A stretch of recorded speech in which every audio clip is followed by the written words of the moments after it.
Dami din pala nagpuput passenger dito. Magmula dun. Pila. Tapos pag nakasasakang ka doon ang bagsak.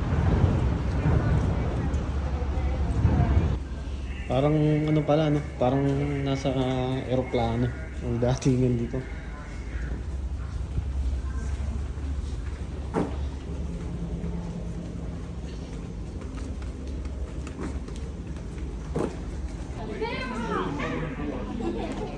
Okay, ayun. Okay. Touchdown. Grabe, dami tao rito.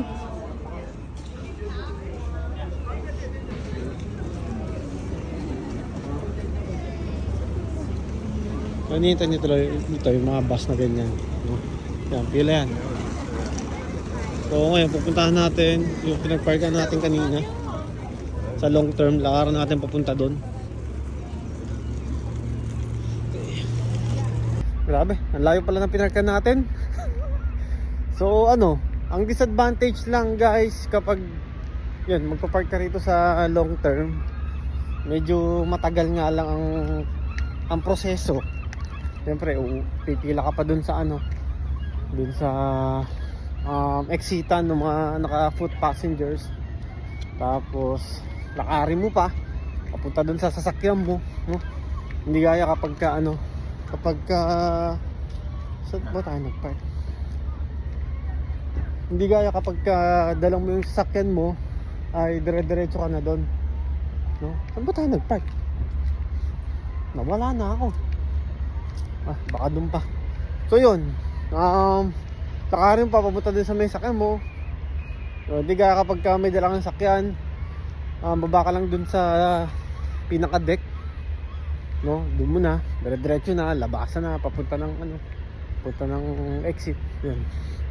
So hinahanap lang natin yung ano, yung sasakyan natin. Grabe oh.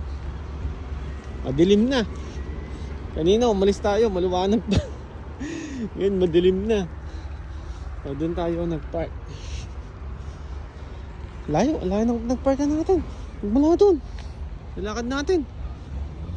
Maling diskarte. So, dapat pala hindi ganun. Ito na, nakakita ko na. Ito, yan. Ay, thank you. Ay, pauwi na. Pero mag-Jollibee muna tayo.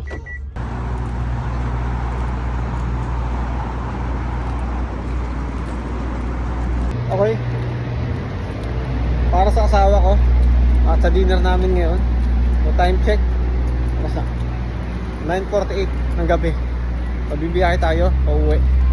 Mga ano pa, mga isang oras, no?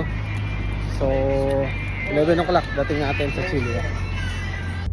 Okay guys, time check 11:02. Yan.